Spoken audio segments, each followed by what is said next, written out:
Nampenda mke wangu, nisaidieni jamani, jamani, jamani, siwezi rudi nyumbani.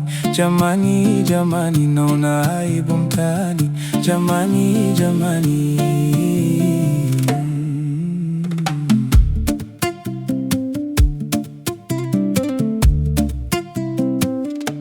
Mke wangu ni mbabe, ananipiga mangumi nikisema nibishane. Ninalazwa sakafuni, anazidi kunidunda, ananinyima unyumba, hali imekuwa mbaya, anataka tugawane vyumba. Nafua nguo zake, napika chakula chake na cha wageni wake. Asa kuna huyo mgeni wake anakujaga nyumbani, anasema mjomba wake. Hapo sasa nampenda mke wangu, nisaidieni jamani, jamani, jamani, siwezi rudi nyumbani. Jamani, jamani, naona aibu mtaani. Jamani, jamani.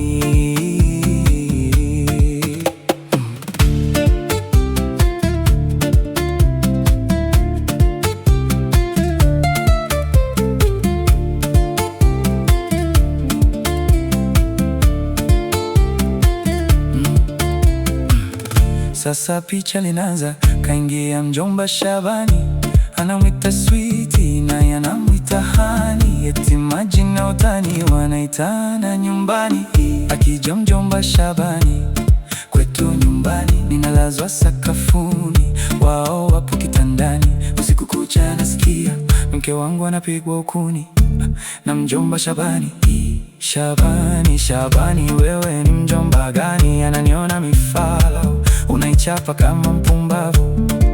Hujali kama nipo ndani, eti aibu taona wewe. Nitamwambia nani? Unanikosea Shabani, juzi umeichapa jikoni nikajifanya sioni. Wewe ni mjomba gani? Shabani, Shabani.